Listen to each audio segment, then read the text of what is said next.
analysis again. Now let's consider how can we find the closed path integral of a given function. Suppose we have a function f of z.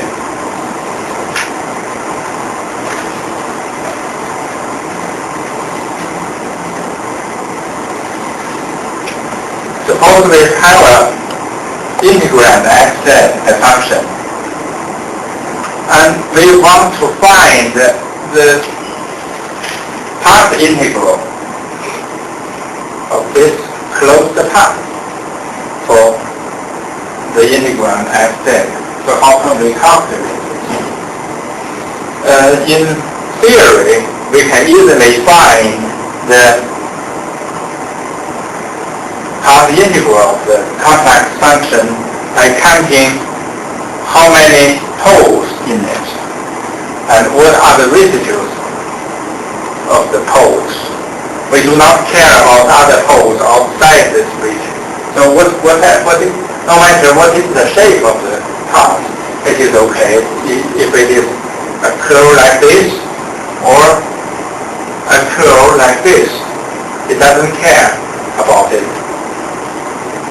If we can find all the poles encircled by the path, that's enough. So we can find the poles first inside this area, and then find the residues of it, and sum the residues, and multiply it by 2 pi. So this is the final result of the path integral.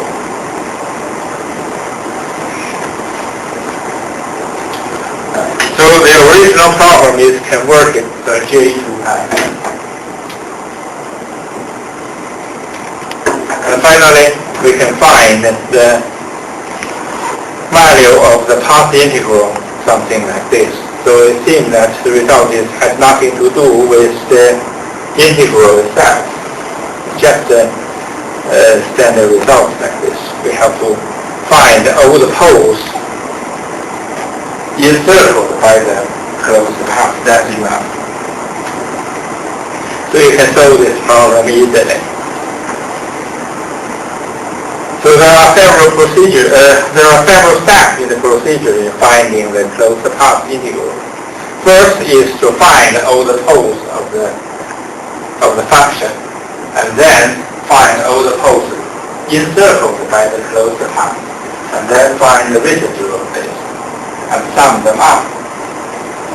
It might be too deep for you, I'm not quite sure. Have you learned the course such as complex variable functions? If you haven't learned, that's enough, I think. For certain problems, we can solve it in this way.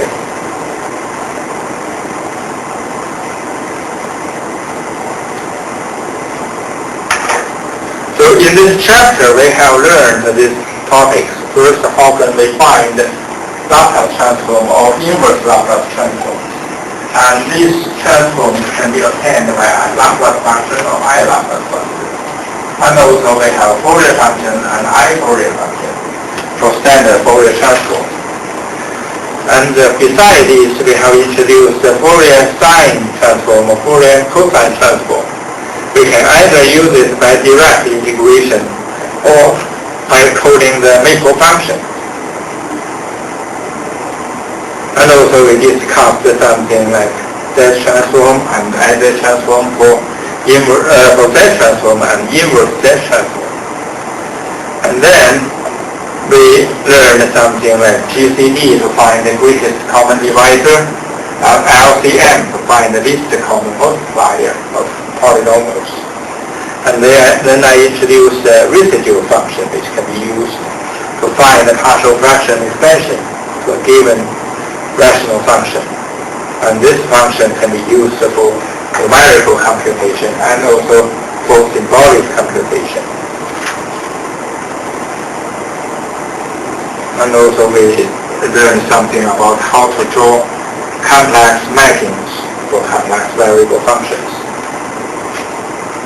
And these are the topics of this chapter. So is there any question about this chapter? So now we can move on to another chapter. chapter 6.